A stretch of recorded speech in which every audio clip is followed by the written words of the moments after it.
Oh yeah, guys, we're doing this. We're gonna play some Pokemon Go today. Cue the theme song.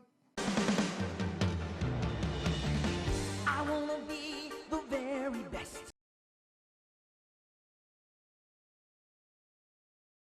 Hey guys, so real quick before we start the video, I didn't do a very good job of explaining exactly what the point of this video is. I'm bad at that. What am I gonna do? So basically, I wanted to be able to share some of my footage of Pokemon Go with you guys, and I couldn't really go out and do like a proper Let's Play because I don't have the equipment, basically. So I just kind of wanted to share my footage of the game and my experiences with the game thus far with you guys, and I thought this would be a cool way to do it. So I hope you guys enjoy. Alright, so Pokemon Go, the newest internet craze at this point. I mean, literally, it's all you can find on the internet at this point. What is Pokemon Go? If you don't know, it is an augmented reality game where you go out and find things in your own world, go to like the church next to your house, or the sign to your town, weirdly enough, is a Pokemon gym in my town. And you actually interact with things in your own world instead of sitting in your house and just playing with a controller and playing a game. You're actually going out and finding things in your own world. You're finding Pokemon, you're finding gyms, you're finding Pokestops, and basically that's what makes it different from virtual reality, where virtual reality, you have those stupid goggles on. This, you're not interacting with a world created for you. You're interacting with your world out there, outside, which none of us like to interact with, and I know that because you watch my videos. Pokemon Go also uses geolocation and a day-night cycle and environments to determine which Pokemon you will see and when you will see them. So, depending on which day you go out or what time of day and where you go will depend on what kind of Pokemon you get. So the game starts off and you're put into your world, obviously, on your little mini-map, and you get a choice of the Gen 1 starters. My favorite starters: Squirtle, Bulbasaur, and Charmander. Obviously, I went for Charmander because I really like Charmander. I don't know, he was always my favorite, and in the game, technically, he's actually a really good Pokemon. Like, Charizard is phenomenal. So once you've caught your Gen 1 starter, also, by the way, only Gen 1 Pokemon are in this game, you can go out into your own world and start looking for stuff. You can start going out and trying to catch Pokemon, Pokestops, all sorts of stuff like that. So what do you do in Pokemon Go, you may be asking? Well, as I said, you go out in your own world and you find Pokemon. You have an avatar on your map in your game. So what you do is you go out and you walk around, and that moves your avatar around. Moving yourself is playing the game. That's all you have to do, is just move around. And your phone will buzz if you're near a Pokemon, and then you try and capture it. Or you can do what I did and skateboard around for over an hour with a glitched game, so every time I found a Pokemon, I couldn't catch it. So there are a few things on the world map that you can go to. As I mentioned before, you have Pokestops, you have gyms, and of course, the Pokemon themselves, which obviously is the biggest part, but we'll get to that in just a moment. Don't worry.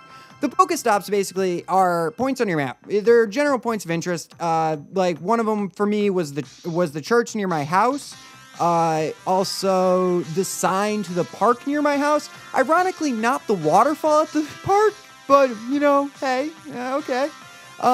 It's a lot of signs I realized. A lot of signs in the town. The VFW, you know, just general points of interest in the town. I don't know really how they figured out which ones they want to use and which ones they don't, but it's really cool that you can just kind of go out and see things that maybe you didn't even know were in your town. Like at one point, I found an ice house. That was a point of interest, a Pokestop. I didn't even know there was an ice house in my town. So obviously the main point of Pokemon Go is to catch Pokemon. Obviously. So basically you have a little tab in the corner which will show you nearby Pokemon, which is great because, I mean, who wants to actually go out and catch the same Rattata 17 times?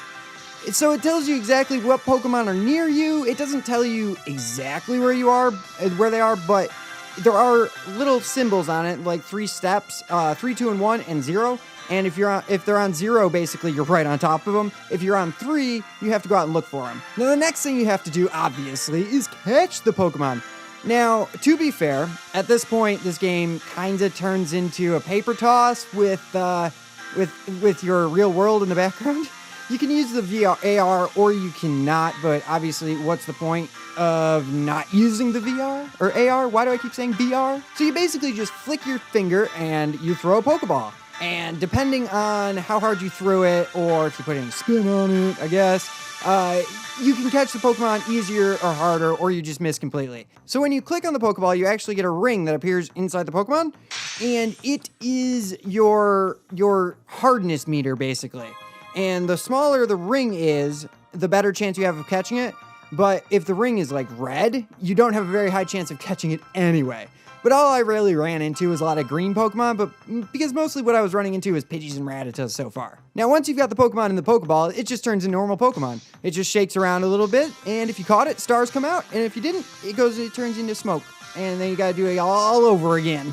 They also can run away, but I didn't really run into that very much. I guess some Pokemon are quicker than others, but, you know, I didn't really run into that. You can also level up and evolve Pokemon, which is good fun. I've done it for a few Pokemon. I think I've got a Beedrill. I've got a couple of the Eevee evolutions. I found Eevees all over the parking lot near my house. I found at least 3 of them. It was good. Now, the final thing you can really do in your overworld is gyms. And you have to be level 5 for those, and you get to join a team. And you can either, I don't remember the names of the team offhand, I should have written them down. But it's basically red, blue, and yellow, and they go by Zapdos, Moltres, and Articuno. I joined the blue team because I love Articuno. Now, once you've joined your team, you can battle gyms, and your team basically controls the gym. If you beat the gym, you leave a Pokemon, and then another person on your team color can come by, leave another Pokemon, and I think you can go up to 6 Pokemon, and then the person who comes to challenge your gym has to beat all 6 Pokemon. I don't know if they would have to beat all 6 at once, but then another person would have to come along and beat the rest of the Pokemon you didn't beat, basically. So that's how the gyms work. It's not terribly complicated, and it definitely is fun battling them, even though I only did it a couple times, but it definitely does spice up the gameplay a little bit. And the final bit of gameplay, obviously because you are the controller, you are going out in your own world, moving around, do not skateboard on sidewalks in the middle of the night. Just take my word for it. It's not a good idea. So obviously with a launch like this, everybody wanted it. There were a few problems, admittedly.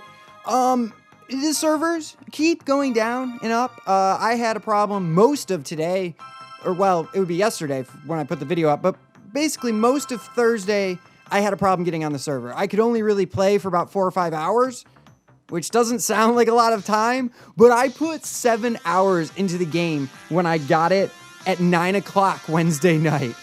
I had 7 hours into the game by the time I went to bed on Thursday morning. One of the other main issues, if this is an issue for you, you can't just sit around. You have to go out and do stuff. You can't just be in your house.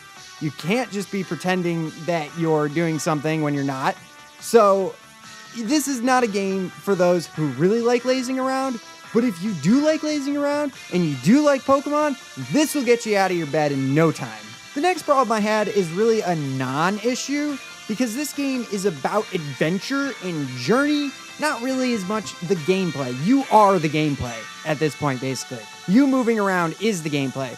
But catching the Pokemon themselves is just a paper toss game. It's not intriguing or interesting gameplay by any stretch of the imagination. But if you ignore that part and just focus on the fact that you're going out and exploring, that's the gameplay. And that's the part you should focus on, not the paper toss part. So the biggest problem I had with this game is definitely the fact that you can't trade or battle. I don't know why. I feel like I remember seeing promos that said you could trade. I definitely remember seeing those. Now, you can battle gyms, and that's more or less enough for me. Like, I'm not really a battler, I'm a collector, so I'm really okay with that. But the trading part, I'm really upset about, because, like, my brother really wanted a Drowsy, and I had 3 of them. But I couldn't give it to him, as far as I could tell. I couldn't find an option to trade. But beyond that, there weren't any terrible issues, nothing that made me go, I'm never playing this again. I'm not going to do it. So I definitely had more than enough fun thus far with the game to dismiss any issue I found. It was so much fun to just go out and look for Pokemon. It really made me feel like I was freaking 8 years old again playing Pokemon on my Game Boy. it fills you with that childhood like sense of wonder and awe, basically. That you can go out and you can feel like a Pokemon trainer in your own world catching Pokemon, even though the idiot walking past you can't see what you're doing. He doesn't know you're catching his Pidgey, but you are. And you know that. And that's what's good about it. Also, I mean, it's catching Pokemon. What else do you really need in life? So my final thoughts in the game. It's fantastic. If you want to waste time and have a purpose for going outside, like if you're the type of person who's like, yeah, I would go outside, I just don't have a reason to. Well, now you have a reason to. And this would not have worked if it was any other game. If this wasn't Pokemon, nobody would have even played it. I guarantee it, because I guarantee you there's other apps like this on the Play Store that no one has played because they're not Pokemon. Nintendo is basically getting everybody fit. Wii Fit didn't quite work as well as they had hoped, so they just were like, you know what? I got an idea. Let's make everybody walk around their neighborhood looking for Pokemon. Genius! And that's what they did. Like, my Facebook feed is 100% Pokemon Go. And I'm not friends with teenagers. I'm 26 years old. I'm friends with 26, 28, 29, 30-year-olds. All playing Pokemon Go. This is what we wanted. We have got it. And don't care how old we are, we're going out and playing it. I've actually walked 13.9 kilometers thus far in the game. I have hatched eggs. I didn't even mention eggs. I forgot about those. There's eggs, guys. I've hatched eggs. I've found items. I found things I didn't even know about, as I said, with the ice box. I mean, it really is like, I don't know, I guess not really fulfilling. Like, I didn't do anything with my day except exercise. I skateboarded around. It's just fun. It really is simple as that, enjoyable. And that's all it really needs to be. Hope you guys enjoyed that video on Pokemon Go. As I said, it was just a way to kind of share some of my footage. I hope you guys enjoyed. If you didn't, I won't do anything like this ever again. But if you did, you can leave a like or a comment, you know, anything like that. I'm enjoying Pokemon Go. I hope you guys are enjoying it too. So until the next time, I do have some other ideas for a couple more Pokemon Go things, but we'll get to that when I have some time.